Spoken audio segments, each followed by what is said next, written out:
ყველას გვაქვს ტელეფონი, თუმცა გამუდმებით არსებობს რაღაც შეგრძნება, რომ მას ფუნქციურად სრულფასოვნად მაინც და მაინც ვერ ვიყენებთ. მოკლედ, ჩვენი კოლეგა, მეტას სერტიფიცირებული ციფრული მარკეტერი ცოტნე გელოვანი დღეიდან ტექნოლოგიურ სფეროსთან დაკავშირებულ მითებს დაგვამსხვრევინებს. ცოტნე, დილამშვიდობისა. დილამშვიდობისა, მეგობრებო, მივესალმებით ჩვენს მაყურებელს. ზურა სწორად აღნიშნე, რომ ჩემი ახალი რუბრიკის ფარგლებში ისეთ ტექნოლოგიურ მითებს დავამსხვრევ, რომელიც ფართოდ არის გავრცელებული ჩვენ საზოგადოებაში.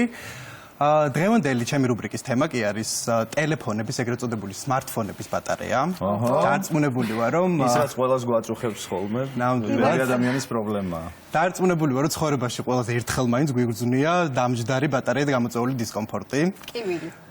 ტკივილი ნამდვილად ვარიანტ და დღეს მე შევეცდები რომ გაგიზიაროთ ისეთი ხრიკები, საჭირო ხრიკები, რომელიც დაგვეხმარება რომ გავზარდოთ ჩვენი ბატარეის სიცოცხლის უნარიანობა, ის რომ თავიდან ავიცილოთ მისი ახლით ჩანაცვლების აუცილებლობა. დიდი სიამოვნებით.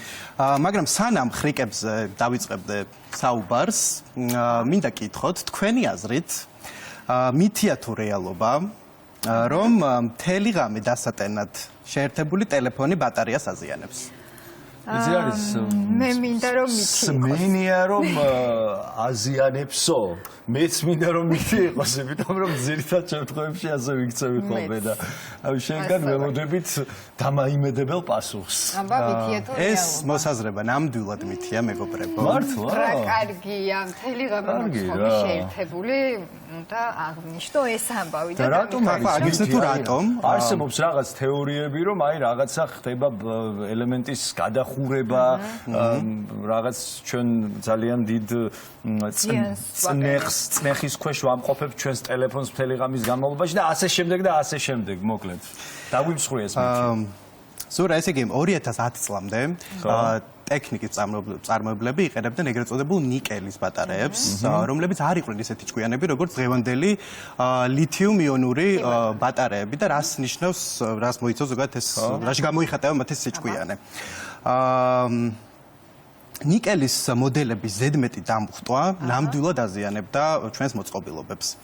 მაგრამ თანამედროვე სმარტფონებს უკვე ეს ამ საშიშრობის წინაშე აღარ დგანან, რადგანაც როდესაც ისინი სრულად დაიმუხტებიან და მიაღწევენ 100%-ს, ტელეფონი ავტომატურ რეჟიმში წყვეტს ენერგიის მიღებას.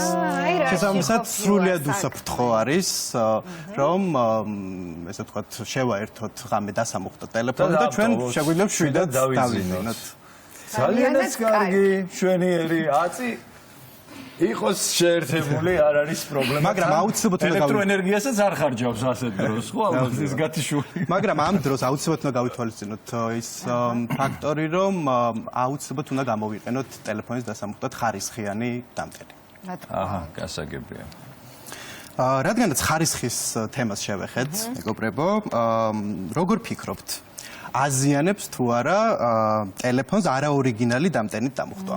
გამიგია რომ აზიანებსო. იცი რა არის, მე პირადად ვერიდები ყოველთვის და რადგან ვერიდები ეს იმას ნიშნავს, რომ მჯერა რომ აზიანებს, ისედაც პრინციპში გვაფრთხილებენ ხოლმე, როდესაც ვყიდულობთ ესეთ ოფიციალურ მაღაზიაში ტელეფონს, რომ შეეცადეთ დატენოთ მისი ორიგინალი დამტენით. დაზიანების შემთხვევაში შეცვალეთ ასევე ორიგინალით, ასე გაფრთხილება ყოველთვის არის. მაგრამ რატომ შეიძლება აზიანებდეს, ეს არ ვიცი და მოვისმენდი დიდი სიამოვნებით. ნაწილობრივ ეს მოსაზრება მითია. იმიტომ რომ დიახ, უნდა აღვნიშნოთ, რომ ყველა არაორიგინალი დამტერი მავნე არ არის. ბაზარზე არსებობს ესეთი სერტიფიცირებული არაორიგინალი დამტენები, რომელთა შეფუთვაზე აუცილებლად კარგი პატენტი, კარგი რეპლიკა ნამდვილად, რომელთა შეფუთვაზე აუცილებლად უნდა ეწეროს, რომ კონკრეტული აქსესუარი დამზადებული არის კონკრეტული მოდელის ტელეფონისთვის. მაგალითად iPhone-ისთვის ან Samsung-ისთვის ან ნებისმიერი სხვა ბრენდისთვის. და არ არის შესაძლებელი რომ დავუშვათ აი ძალიან არაორიგინალს იგივე წარწერა კონდეს ჩვენ მივენდოთ და შემდეგ გამოიწვიოს ჩვენ ტელეფონის ამ შემთხვევაში ზურა რითაც შეგვიძლია მივხვდეთ სანდუარის თუ არა ეს აქსესუარი აუცილებელია რომ ასევე კონდეს მინიჭებული შესაბამისი ხარისხის სერტიფიკატი არსებობს ესეთი არასამთავრობო ორგანიზაცია USB-FI, რომელიც ზოგადად დამტენის კაბელების ვარგისიანობაზე არის პასუხისმგებელი და რა თქმა უნდა ჩვენ შეფუთვაზე თუ შევხვდებით USB-ის მინიჭებულ სერტიფიკატს შეგვიძლია თავისუფლად ვენდოთ ამ მოწყობილობას. მაგრამ მაინც ალბათ უმჯობესია ორიგინალი, სრულიად ორიგინალი დამტენით ვისარგებლოთ. კი ბატონო. რეალურად კი პრობლემას მაშინ ვაწყდებით მეგობრებო, თუ ჩვენ დაბალფასიან არარეგულირება დამტენებით მუხტავ ტელეფონს. რომელმაც შესაძლოა არათანაბარი ძაბვა მიეწოდოს ჩვენს მოწყობილობას და ამან ცხადია შესაძლოა დააზიანოს ჩვენი მოწყობილობა.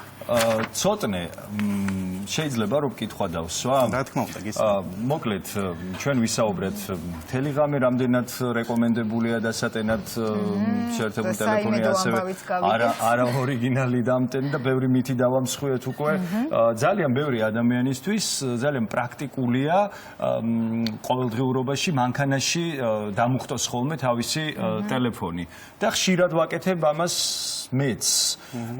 მაგრამ ყოველთვის მაქვს რაღაცნაირი შეგრძნება რომ ამით ზიანს ვაყენებ ჩემს ტელეფონს. რამდენად მართებულია ჩემი შიშები?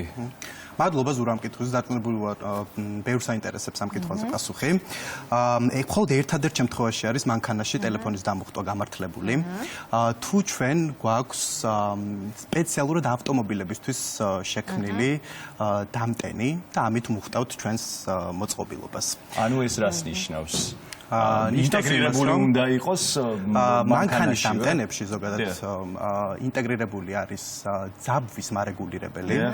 რაც ნიშნავს იმას, რომ ამით ჩვენ თავიდან ვიცილებთ იმ არათანაბარ ძაბვას, რომელსაც მანქანა აწუდეს ჩვენს მოწყობილობას. ანუ გამოდის, რომ ერთადერთი საშიშროება მანქანაში დამუხტვის შემთხვევაში შესაძლებელია იყოს ძაბვა და არა ის კონკრეტული დამტენი, რომელიც დაერთებული გვაქვს. მაგრამ ამ შემთხვევაშიც რა თქმა უნდა უნდა გამოვიყენოთ ხარისხიანი დამტენი, რომელიც განკუთვნილია სპეციალურად ავტომობილებისთვის. ესე იგი, მანქანაში დატენვაც უსაფრთხოა და შეგვიძლია მთელი ღამით შეერთება და ტელეფონის დატოვება დასატენად. ესეც შეგვიძლია მეგობრებო. რაც შეეხება მეგობრებო უკაბელო დამტენებს, ეგრეთ წოდებულ power bank-ებს, ამ შემთხვევაშიც აუცილებლად უნდა შევიძინოთ Sando ბრენდის მიერ წარმოებული მოწყობილობა და უნდა კონდეს მას შესაბამისი ხარისხის სერტიფიკატი. ამ შემთხვევაში შეგვიძლია რომ შვიდად ვიყოთ და გამოვიყენოთ. მინდა შევეხო ასევე სწრაფ დამტენებს, რასაც ძალიან ისე თქვათ ფართოდ გამოიყენება ჩვენ საზოგადოებაში. მთავარი პრობლემა ბატარეებისთვის ეს არის ტემპერატურული რეჟიმი და სითბო, რომელიც მას აზიანებს. შესაბამისად, როდესაც ჩვენ ვიყენებთ სწრაფ დამტენს, ამით ჩვენს მოწყობილობას სწრაფ ენერგიას გადავცემთ, შესაბამისად სწრაფად მიეწოდება სითბოც, რამაც შეიძლება ესე თქვა დააზიანოს ჩვენი ელემენტი. ამიტომ გირჩევთ რომ თუ ისეთი განსაკუთრებული აუცილებლობის წინაშე არ ვდგავართ, გამოვიყენოთ ჩვეულებრივი დამტენი, რომელიც თანაბრად მიეწოდებს ენერგიას ჩვენს მოწყობილობას. კი ბატონო, და ტელეფონს სად დავდებთ დატენვის დროს, ამასაც თუ აქვს მნიშვნელობა. მაგალითად, აი ღამით, როდესაც პარალელურ რეჟიმში შეიძლება ვტენიდეთ და თან ფილმსაც ვუყურებდეთ, ძალიან კომფორტულია, რომ იქვე თავთან მოვათავსოთ ტელეფონი, თუმცა ისიც უნდა აღვნიშნოთ, რომ ეს არ არის რეკომენდებული და ტელეფონის მთელი ღამით ძალიან ახლოს დატოვება, ისედაც ვიცით, რომ არ არის კარგი, მაგრამ იმ შემთხვევაში თუ აი მოხდა ასეთი რამე, ტელეფონს ზიანს აყენებს, ეს მაგალითად აი საწოლში რომ დავიტოვოთ, იმიტომ რომ უფრო სითბო იქნება, ხო, ამ დროს შენ ტემპერატურა თავისთავად, მაგრამ შესაძლებელია რეკომენდირებულია, რომ როდესაც ჩვენ ტელეფონს მუხტავთ, ის შედარებით გრილადგილას იყოს განთავსებული, რადგანაც დამუხტვისას ისედაც მიეწოდება, ესე თქვა, დიდი რაოდენობით სითბო ჩვენს ელემენტს და რადგანაც არ გამოიწვიოს მისი გადახურება, ჯობს რომ მოვათავსოთ გრილადგილას. პრინციპში ძალიან ხშირად მქონია შემთხვევა აი ზაფხულში, მაშინ როდესაც ან ზღვაზე ვართ, ან რაღაცა ის ცხელ ადგილას, ღია ცის ქვეშ, ტელეფონი მზის გულზე ყოფილა და თავის თავისდაუნებურად გათიშულა ის მეც მქონია ესეთი ესეც შემთხვევა. იგივე შემთხვევაში როცა ძალიან ცივა ხო, და ესე ვთქვათ ისეთ გადაყინვა ემართება. ყინვაში ვართ და ამ შემთხვევაში ტელეფონი რა თქმა უნდა კარგავს თავის ფუნქციას. ჩემი ტელეფონი ბოლოს კი მინდა გაგიზიაროთ მეგობრებო ესეთი დამატებითი რჩევები რომელიც დაგიხმარებათ აუცილებლად თქვენი ბატარეის სიცოცხლის უნარიანობის გაზრდაში. პირველი ეს არის ეკრანის განათება. გირჩევთ რომ ეკრანის განათება აუცილებლად დავაყენოთ ავტომატურ რეჟიმზე, რაც ნიშნავს იმას, რომ მისი სიკაშკაშე შეიცვლება იმის და მიხედვით თუ როგორ გარემოში ვართ ჩვენ, თუ მაგალითად ვართ სიბნელეში დაიკლებს პირიქით ჩვენი ეკრანის სიკაშკაშე, თუ ვართ ისეთ ნათელ ადგილას პირიქით მოიმატებს. შემდეგ ეს არის შეტყობინებები. როცა ჩვენ აპლიკაციებს ვიწერთ ტელეფონში, ამ შემთხვევაში ყოველთვის გვეკითხება, გვინდა თუ არა რომ მივიღოთ კონკრეტული აპლიკაციისგან შეტყობინებები.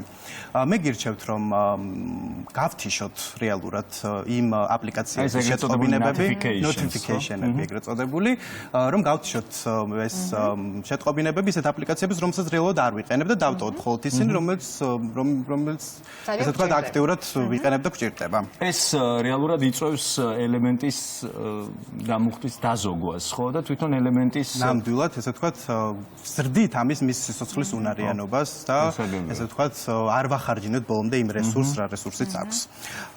შემდეგ ეს არის ზოგადად Bluetooth-ის, Wi-Fi-ის, GPS-ის გამოყენება. ამ შემთხვევაშიც თუ ჩვენ ეს ფუნქციები მხოლოდ ჩართულ მდგომარეობაში უკვე ამას არ ვიყენებთ, დიდ ზიანს არ აყენებს ეს ნამდვილად ჩვენს მოწყობილობას, მაგრამ თუ მაგალითად ჩვენ ვიყენებთ რუკას და ამით გადავადგილდებით GPS-ის დახმარებით, ან Bluetooth-ის საშუალებით მაგალითად სტრიმავთ სხვადასხვა მუსიკალურ პლატფორმებზე სიმღერებს, ამ შემთხვევაში რა თქმა უნდა ის აზიანებს და თუ გვაქვს ესე ვთქვათ, თუ გვიჯდება მალე ტელეფონი, ჯობს რომ ეს ფუნქციები გამოვთოთ. ესაგებია. ძალიან დიდი მადლობა.